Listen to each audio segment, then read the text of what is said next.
15 years ago, we didn't do a good job regulating social media. Now, the data coming out, the research appears to show that, we have rising rates of mental health issues. AI, despite the fact that I think it is going to usher in a new revolution in education, has some real problems to it. Voice clones, deep fakes, bias, energy consumption concerns.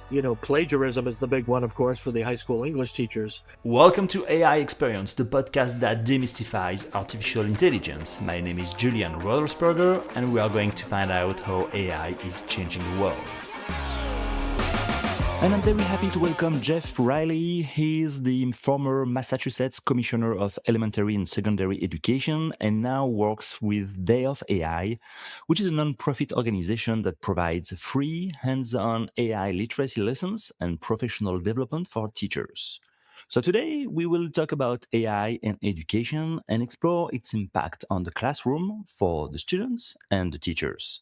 Jeff, thank you for joining me today. How are you? Great. Thanks so much for having me. Yeah, sure, absolutely. So, Jeff, you were Massachusetts commissioners for elementary and secondary education. For those who are not familiar with this role, what was your job and what were your main priorities in that role? Sure. Oversaw all of the public schools in Massachusetts from K through 12, which is about almost 1 million students. And my job was to run kind of the architecture and bureaucracy that oversaw those schools and support them in their efforts to give kids a good education. And so, looking back, what did that experience teach you about how slowly or how quickly school systems can adapt to change? Yeah, I mean, I think coming from a bureaucracy, you see why things are put in place, but you also can be frustrated at times by the slow pace of change. Bureaucracies move at a very methodical, slow pace sometimes, Mhm. and that can be difficult when you need to move more quickly. Perhaps the biggest example I experience is when we needed to completely disrupt the educational system during COVID and change how we taught. We talked about COVID, but you faced like many digital revolution beforehand. Digital transformation, social media. Now we talk about AI. You said when we prepped the emission, like that AI is a true revolution. How so? What do you think AI is a true revolution? Well, I think we've always in education seen technology as a silver bullet, and it's never delivered on that promise. At some point we said if we just gave every kid a computer, a laptop, suddenly everything would change. The difference with AI is going to allow teachers to change their practice, and in particular, to differentiate and personalize instruction in a way we never could before. So it's like going from using a saw to actually using a scalpel. And teachers going to be better able to deliver instruction using the tools that come from artificial intelligence. Okay. And how do you think teachers are ready for that? I'm not sure teachers are ready exactly. I don't think the world is exactly ready for artificial intelligence. I think there's some trepidation. I think there's some nervousness. And part of our job at Day of AI is to work with teachers in schools and explain to them we've been through changes before, right? The first 20 years of my life, there was no internet, right? My kids like to tease me about that, but we figured it out. We will figure this out too. And the reality is, when you think about artificial intelligence, it's already here. Every time you try to send a text and it tries to predict your next word, that's artificial intelligence. When you're on Netflix and it curates for you movies it thinks you will like based on your previous viewing history, that's artificial intelligence. We were in Arizona last year training all the state education commissioners in the country on AI, and we took a Waymo, a self-driving car. That's really artificial intelligence. So people are already interacting with it. It's already here. We just need now to think about how we can use it in schools to make sure that we get a better outcome for our kids. I'm sure you remember when social media entered the classroom. Before that, we had Wikipedia and Google. But what makes this moment with AI, generative AI more specifically, very different from the previous evolution that we had, specifically for education? Yeah, I think what's different is social media was not something necessarily that was going to be easily influenced inside the classroom. Now, that's not to say that social media wasn't a problem with students. I think we've seen the research coming out saying it looks like, the rise of cell phones and social media have had a bad negative effect on students, but didn't change what happened in the classroom so much. With artificial intelligence, there are just so many things that can happen that can change a teacher's practice. If you're a special education teacher, it can help you write IEPs. If you're just a regular classroom teacher, it can help you grade papers. Uh, I was a building principal for many years and I used to hand schedule my buildings.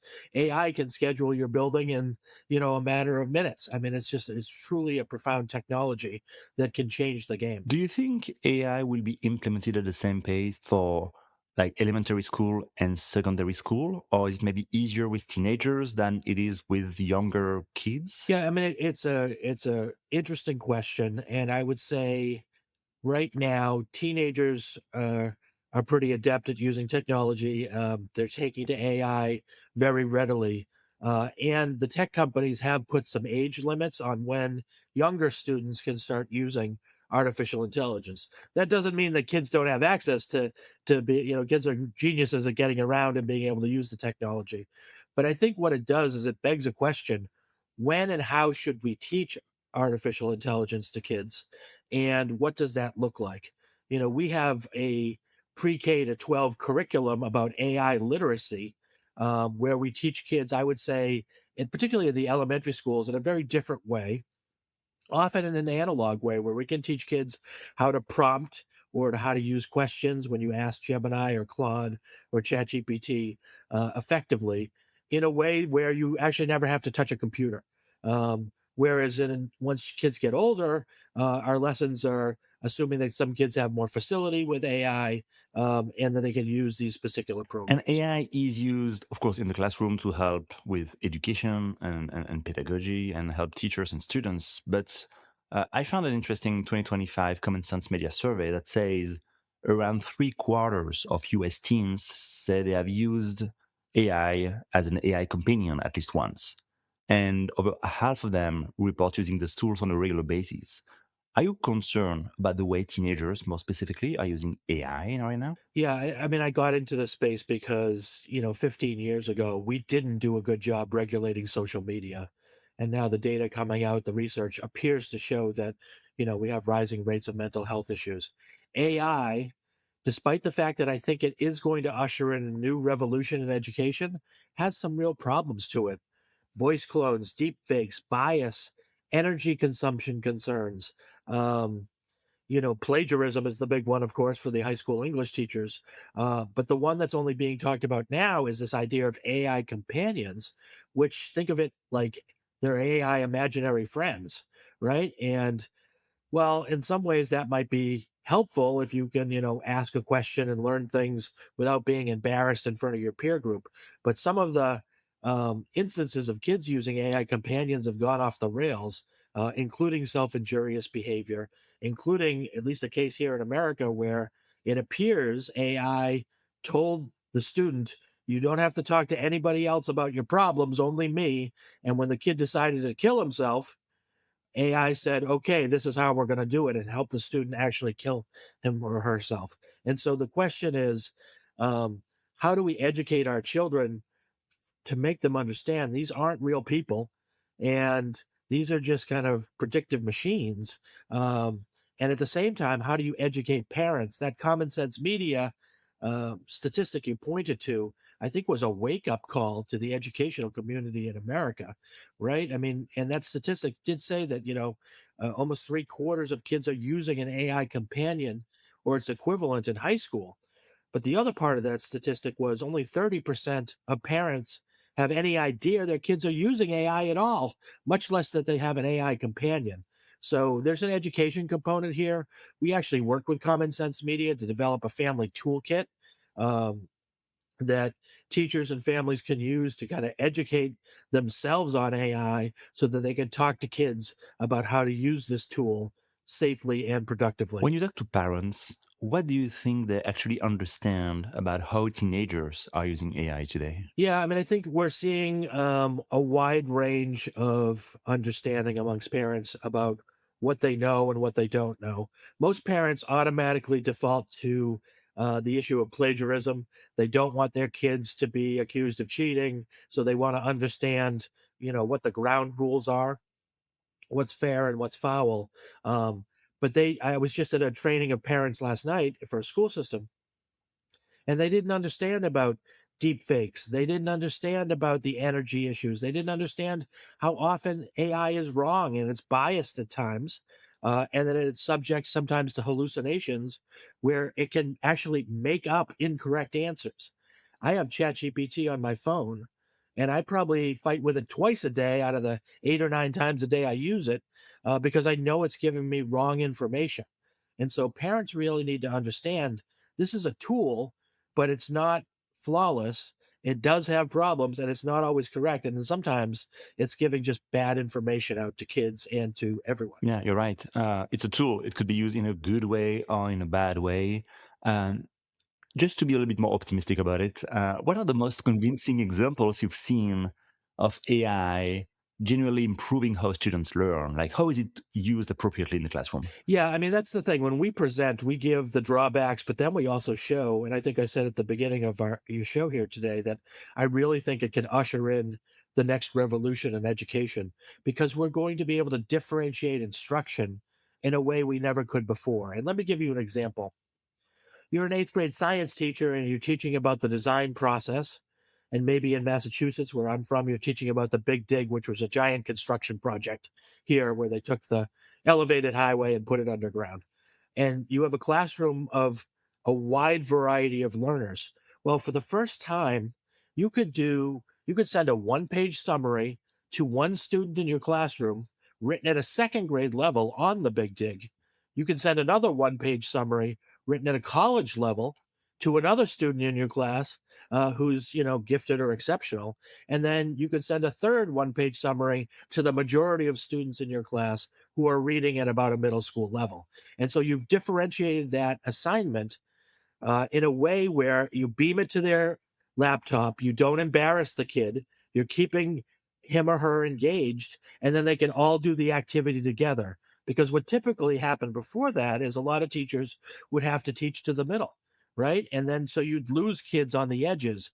But with AI, for the first time, in a matter of seconds, you can really differentiate and personalize in a way that keeps kids engaged. So that means it's a time saver for teachers too. Absolutely. And imagine having all these administrative tasks taking off your plate as a teacher so that, God forbid, you could actually get back to the business of building exciting, great lessons. And do you think AI could help teachers move from, pure content delivery to something deeper like coaching, mentoring, just, make sure that they are with the students on a daily basis? Yeah, I mean, I think I don't believe that AI could ever replace teachers. I think there's a human component to teaching. I think teaching it's about personal relationships. I think if we saw anything during COVID, it's you can't take kids away from their teachers and their peers. Um, with that said, I do think what the nature of teaching will be in the future might change slightly from this kind of sage at the stage to more a facilitator of information, where you're able to let kids kind of go off into areas of interest, that the kids have, right? Certainly, you'll deliver your content, the state standards, or whatever you're supposed to expect to deliver, and kids have to know. But you'll also have the ability to help kids go in different directions about what they're interested in and what excites them. And to do that, you have to become more of a facilitator of information than kind of, the guru up at the front of the class. We often say, I read that statistic somewhere, I can't remember where exactly, but we often say that the jobs that the students will do are not even created yet. So, how can the school prep the students today for jobs that do not exist yet and that will be, of course, strongly influenced by AI? Well, we often say, education's about the three R's: reading, writing, and arithmetic. And the last R is a little bit of a stretch. I would amend that to say it's now the four R's. It's reading, writing, arithmetic, and again, another stretch, artificial intelligence skills. Because I truly believe, as I said, I don't think AI is going to replace humans. I certainly will impact job sectors. Um, I believe that. But I think at the end of the day, in the future, people with AI will replace those who don't have AI skills. And if that's the case, it's incumbent upon all of us to make sure that our children are ready to interact in this new future economy, no matter what it turns into. And to do that, you certainly have to have a knowledge base to start with, right? You have to be grounded. You have to know how to read, math, how to know write. But you also need to know how to use this technology to move and navigate in whatever the future economy looks like. Because I think what you're going to see in the coming years is that those students and young people that graduate and have those AI skills are going to be much more marketable, no matter what the economy looks like or what the professions turn into. I'd like to hear your take about timing because it takes time to build a new curriculum. It takes about a year, sometimes more, and you can't launch it anytime. It has to be at the beginning of the school year. On the same time, AI is changing rapidly. Like every week, every month, we have new features, new options, new capabilities. How do we match that timing questions? Like, how can you create a curriculum that makes sense, that is consistent with AI when AI is changing so rapidly? Well, it's a great question, and I think there's two ways to look at it. AI is changing incredibly rapidly. I tell school committees I wouldn't build an AI policy right now because it'll be obsolete in 6 months. Exactly. With that said, there are AI literacy skills that you can teach kids about what AI is and what it's not, uh, the pros and cons of it, and how to think about prompting. There are certain things that aren't going to go away. And remember, PISA, which is the international assessment that tests 15-year-olds from different countries, is for the first time going to give an AI literacy test to students in 2029. And so kids are going to need to know kind of have an understanding of what AI is. And I think we should start there as we begin to think about and see what happens with this revolution in technology. So the good news is we have a place to start. It does feel overwhelming to educators at times, and rightfully so, because this thing is moving at a pace like we've never seen before. Even the internet, some of us had time to deal with dial up and AOL in a very slow way, right? And it got faster over time, but this thing is moving at a rate we've never seen before. But I do think there are there's architecture about AI and how kids can learn about it that is the place to begin and use that as kind of a perch to then jump off and see where this technology goes. And so in 2029, PISA will test, as you said, basic AI literacy. How can we help students and between now and 2029? Like, what do they need to know? How can we train them? What parents can do? I know for parents, it's easy to, help them with mathematics and English and basic skills. But what about AI? How do you teach it? Well, in America, it's tricky because we have a national tradition of local control Mhm. where not just every state, but every town within every state gets to kind of choose curriculum and make education decisions for their kids. I actually think this is a Sputnik moment where countries, and we've seen other countries do this, should come together and build a national policy and think about a national curriculum so that all kids have access to this. And the reality, it's going to be embarrassing for America, which many people regard as the place where AI was germinated. If American kids wind up scoring 29th in the world on AI literacy skills in 2029, but it's possible because we have this kind of Oklahoma land rush approach where everyone's just kind of doing their own thing. And so we're arguing at our organization for more of a national framework, and then within that, kind of a set of standards that the entire country could employ. I don't think we're going to get there anytime soon, but I think what you're starting to see is educators come together across the country to figure these things out together. That means if we don't have a national framework in Vermont or in Kansas, we can have two different ways of learning and teaching about AI. Absolutely. Okay. Is that a problem? Oh, it's an absolute problem. Now there are, there's going to be UNESCO frameworks. We have some computer science things that we've done in the past. There are some generally adopted principles and standards that I think you'll see get developed. But what I believe is necessary is a much more concentrated approach. And, in America, I'd like to think that the one thing we agree on, and in America, we don't always agree on things, but maybe the one thing we could agree on is that we want what's best for our children. If these skills are going to be so important to their future prospects in the world, that maybe this is the time we could put down our partisan swords and focus on doing this because we've trained all the teachers in Colombia, we've trained all the teachers in Rwanda because these countries are looking at this as like, this is going to be a way for us to leapfrog other countries in the future if we can do this right and give our kids what they need. When I talked to my guests on the podcast, they most of them said that no need to focus on hard skills. You need to focus on soft skills because that's where you're gonna learn to, think, grow as an adult, and make appropriate choice. But at the same time, studies suggest that chatbots and AI can reduce critical thinking, which is very important soft skills. I'd like to have your opinion on this, like hard skills, soft skills, critical thinking. What's your take? Well, the problem with AI is it's so good.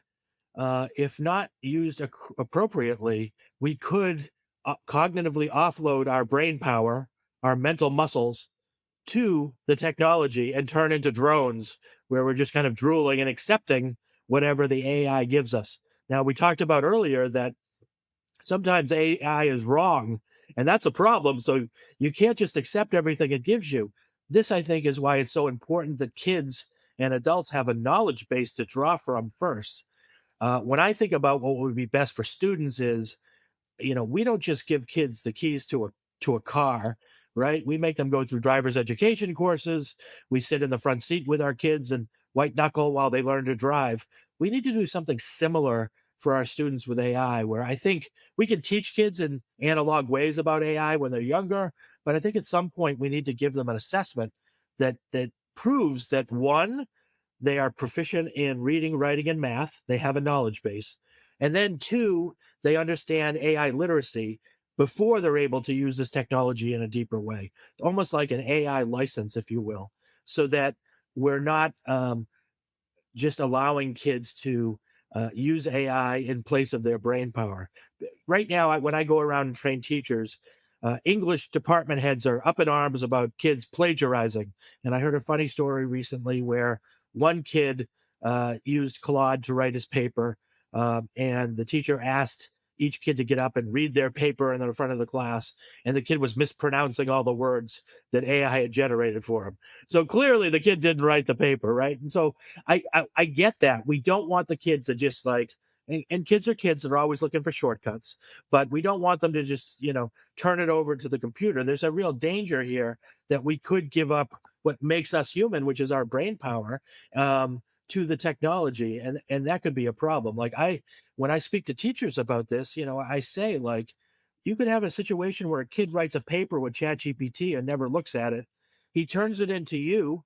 You use Brisk to grade the paper and you never look at it either. And everybody just goes to the beach. Like, we can't have that. Like, we need to make sure, like, when teachers are using these tools, they're adding in their own individual expertise and their knowledge base and they're personalizing it after they let the technology do some of the heavy lifting, but they're still using their expertise. Same thing for kids. If you want to use AI at some point, okay, well, prove to me you know how to write first, and then make sure kids, once they do that, and you will let them use AI programming, whether that's in college or you pick the year, prove to me that you went back in and didn't just accept everything that AI gave you, but that actually you infused new ideas into your writing or thinking that you used to prep AI to build you this essay. And so, you know, there's a lot of discussions that need to be had that we are not really having right now. And I think the way to think about it is this: my kids went to the Boston Public Schools and they can't write in cursive. Nobody ever told me we were going to give up on cursive. They probably don't need it, but we never have a conversation about that, right? My kids have lived in the city of Boston, grew up in the city of Boston, learned to drive in the city of Boston, but can't get anywhere without Waze or another GPS navigation app. I can get everywhere in the city of Boston because I had to know landmarks and street signs before the internet. And my kids are always amazed that I know where I'm going without Waze, right? And so that is a spatial relationship skill that my kids don't have because their brains never use that muscle. Is that okay? I don't know. What happens if somebody kicks out the cord? Verizon yesterday went down in Massachusetts for like 12 hours. Like, what are these kids going to do? But then some people are starting to say, well, kids don't need to learn to write anymore. They could just use AI. And I say, I'm drawing the line there and saying, no, writing is thinking. We need to make sure that our kids know how to write and can prove to us that they can do it on their own. But these are the kind of conversations we need to have. And that sadly, we're not having in living rooms across Do America. you think it's still worth it to learn a foreign language, for example? Because we know AI are getting better and better at translation. Some people might think that it's a waste of time to learn a foreign language now with technology. Yeah, I don't think so. I mean, I think there's a value to learning a foreign language because of everything that comes with it, about learning about culture and different people and places. Um, and I think there's a danger to um, and we're hearing about this, right? Where you get a more sanitized version. It's almost like, think of it like, oh, you learned French or you can do French now because you've got a French translator for you, but it's AI French. It's not even true French. Like you're going to start to see that, right? You're going to be able to identify um, who's used AI in their writing or their speaking and who hasn't. And I think we need to, going back to this idea of a knowledge base, push our kids to learn as much as possible in the beginning before they can use these tools.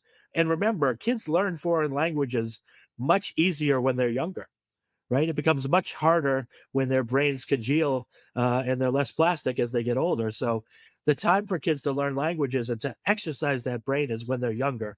So I hope we don't just give up the farm and not teach kids to learn multiple languages. Can you think of any interesting examples of how to use ChatGPT in the classroom?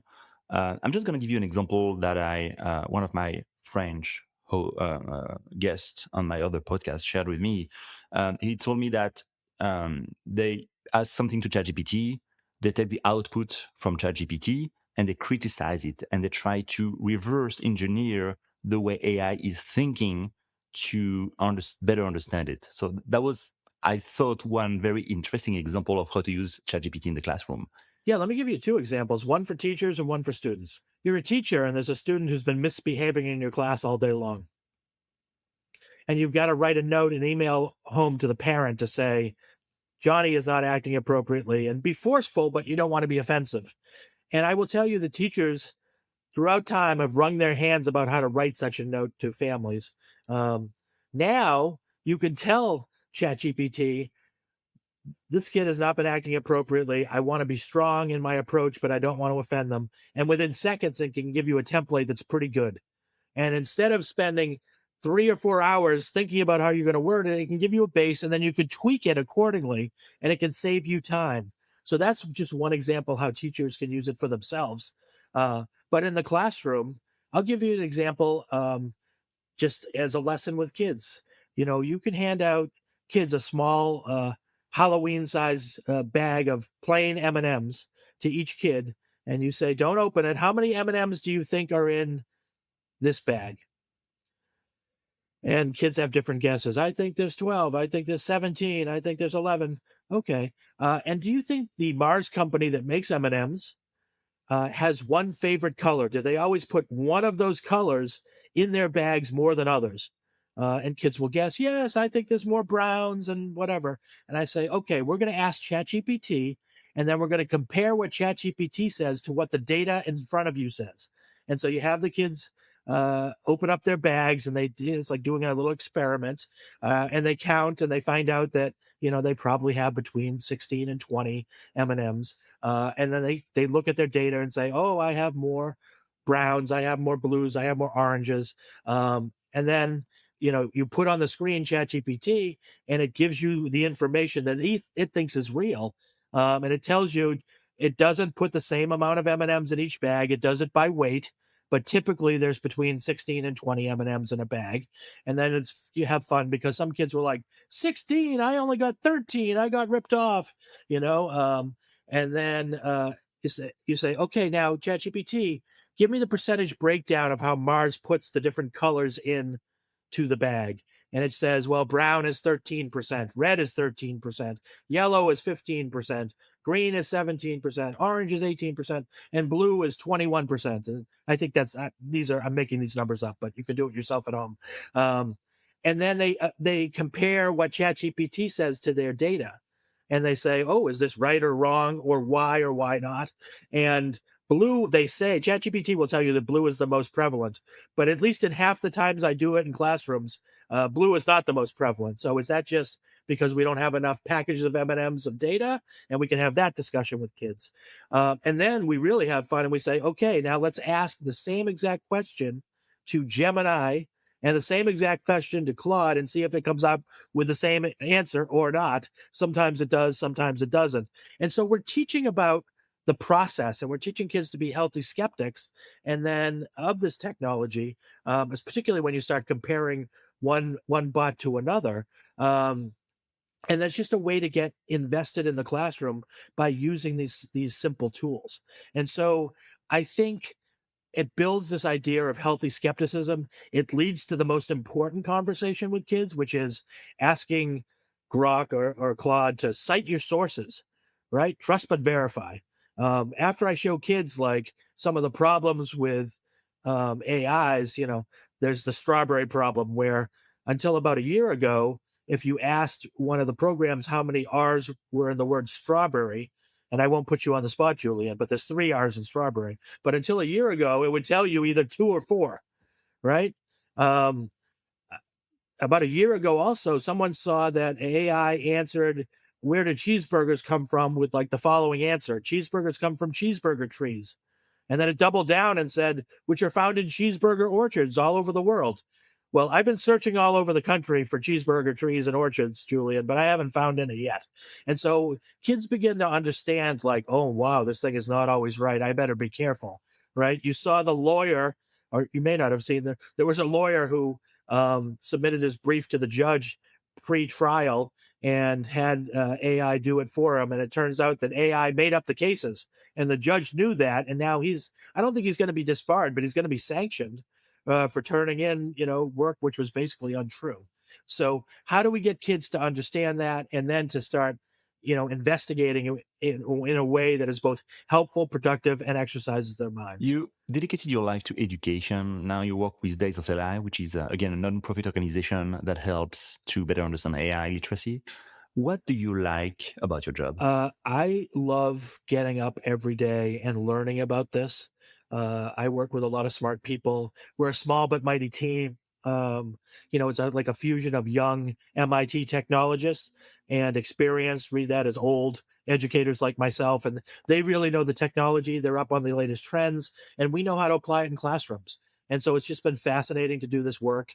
I'm excited because I did, more than 30 years in public education, and we had something called the Ed Reform Movement, which worked for the first 15 years. But for the last 15 years in America, we've been kind of flatlined on academic gains for kids. The needle has not moved. And I think this could be the next revolution in education. So getting up every day and working with kids and teachers and administrators is, amazing for me personally. Despite all your experience, do you still learn something new every day? Every day. With AI, I learn everybody's going to have to learn new stuff every day. Yeah, it's constantly changing. Okay, perfect. Good to know. Well, thank you so much, Jeff. So at the end of each episode, the guest answer a question posed by the previous guest. After that, you'll have the opportunity to ask a question for the next guest. Are you ready? I'm ready. All right. So here's your question, courtesy of Craig Taylor, who is the CyberHost co-founder, which is a cybersecurity training platform. We can listen to his question right now. In the world of cybersecurity, if you could only do three things, what would those three methods or bits of advice? And let's take SMBs as the target audience. What would your three methods or three best practices be for an SMB to protect itself? And where does AI help or hinder those three areas? Yeah. So, we recently had last year a hack of Power School where a lot of student data was lost. And I think what we need to do, if I could pick three things to do, is like we need to fortify our infrastructure to protect our data.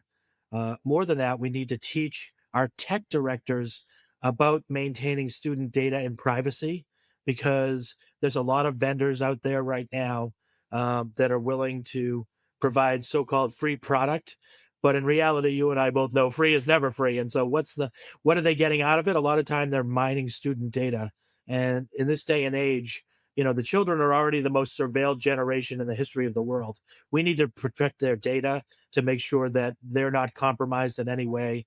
Parents want to be sure that their kids are safe.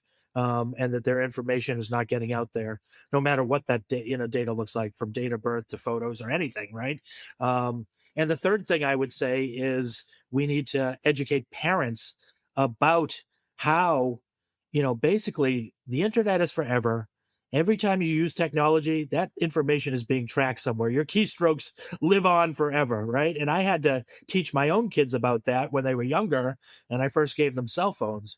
But with AI and just the amazing capabilities that are going to come out, we've got to teach kids how to be ethical and moral users of this, and recognize that, for lack of a better phrase, Big Brother is always watching, right? Like you can't ever guarantee that what you're doing online or with AI is not going to be tracked in a way. And so, you got to almost operate as if, you're working in a world right in front of your parents or your local priest, and you want to make sure you're acting in the best way possible at all times. Perfect. Well, thank you so much, Jeff. So now what question would you like to pose for the next guest? When you think about raising your children with artificial intelligence, what questions do you have for them? But more than that, what questions do you have for yourself, and how have you gotten educated on what artificial intelligence is so that you can help your kid be prepared for the future economy? That is perfect. Thank you so much, Jeff. It's been an absolute pleasure speaking with you today. Thank you for joining me. Thanks for having me. It's been great. And that wraps up another episode of AI Experience. Thank you for tuning in, and we'll see you next time. Hey, thanks for listening. If you enjoyed the show, don't forget to subscribe on your podcast platform. Your support counts, and your comments can really help share this experience with others. You can also visit the website ai-experience.io to find out more. See you soon for a new episode.